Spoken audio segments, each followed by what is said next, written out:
Hey, it's Don Thornton, the short sale guy, and it's time for another video on my YouTube channel here.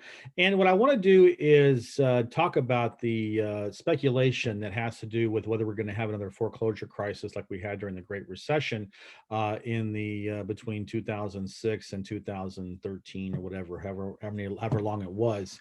And I read an interesting article today on, I like to go to distressed seller.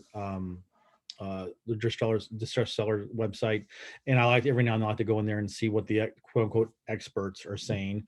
And it was an interesting article. I didn't agree with the conclusions, but let's just go through it here. I'm going to share my screen, and we'll just go through it. I'll just give you my take as this goes through. Okay, so basically, um, he says there's no real way to gauge how many people are in the forbearance programs that will actually fail to resume payments. Right now, there's 2.7 million borrowers who are in forbearance program, or about 5.5% of the total borrowers in the U.S. Yes, forbearance has been extended to until March 21st. Actually, that's old news. Biden announced it's going to be extended until June 30th.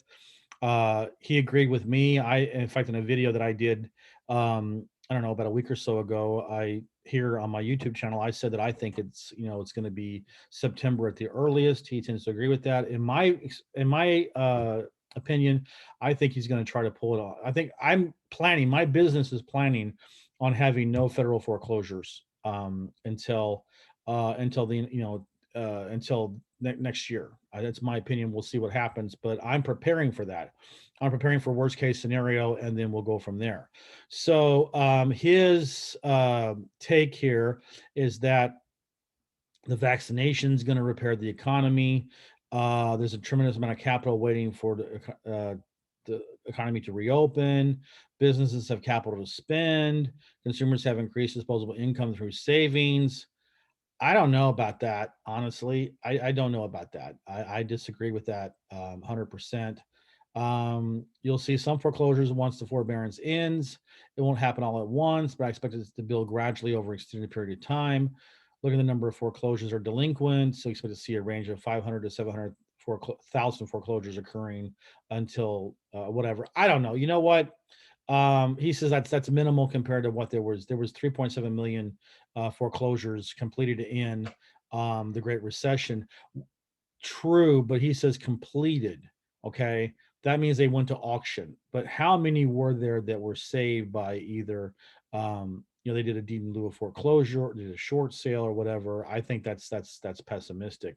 Um, the market's improved. Borrowers are in a better position with more equity in their homes. I don't agree with that, because listen, here's the I mean, why we're having right now in Florida, we are only getting a trickle of, we're just basically, the foreclosures are being filed are privately held mortgages that have no federal backing, right? So if a pension fund holds it, or a hedge fund, or another bank owns it, or whatever, nothing to do with the federal government, whatever, not Fannie Mae, not Freddie Mac, not USDA, not VA, not FHA, okay, which is 80% of the market, right? So even so, we're noticing a significant uptick in foreclosures being filed.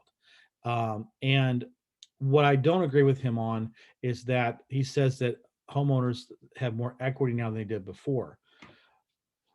Listen, if you look at FHA, VA, and USDA alone, those are 97% to 100% finance properties. Okay, they don't have that much equity like you think. So this idea that somehow there's all these properties that are in federal forbearance right now, excuse me, that have a lot of equity, I disagree with that 100%. Now, he does say that there are areas that have been hardest hit by pandemic, which will see the most significant number of foreclosures.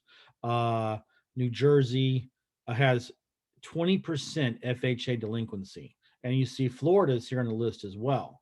So you know what, I I think I think there's more. I mean, more foreclosures than you think. I disagree with him. I think it's a very rose-colored glasses um, uh, estimate here. He says, well, we're not overbuilt like we were back in the early 2000s. Interest rates are lower. Demand is there. and today there's not enough supply. But I think he underestimates the fact that one of the reasons why we have an undersupply and it's a seller's market is because all of these federally backed foreclosures are not happening.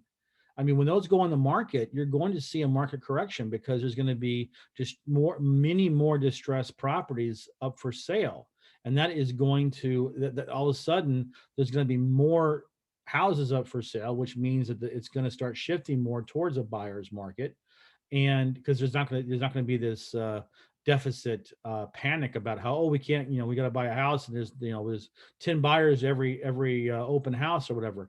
That's once you get all these foreclosures, federally backed foreclosures starting to hit the market. I disagree with that 100%, but whatever. He's in a magazine, I'm here on a YouTube channel, podcast, or not podcast, but a video. So what do I know, right? Except I've been in the business for 19 years specializing in foreclosures and short sales, so I think I do know something. So anyway, I think that I disagree with him a lot of ways. I think in Florida we're going to have a if not a tsunami, it's going to be a really nice wave that a surfer would like to ride. Okay, not a tsunami that's going to destroy civilization as we know it, but I do think that the wave is going to come, but it's not going to come until Biden, allows the foreclosures to happen on federally backed mortgages, and I'm pessimistic about that. I think September is optimistic. I hope so, but I'm preparing for this time next year. So for me, I'm thinking this will be 2 years of not having federally backed mortgages in play. But we're thriving now. We're doing great. I'm not worried about it. So if you're interested in working with me in short sales and foreclosures and learning how to do them and be my referral partner, then look in the description below. Subscribe to my channel, and we'll go from there. And it was nice talking to you. And I'll see you next time. Bye.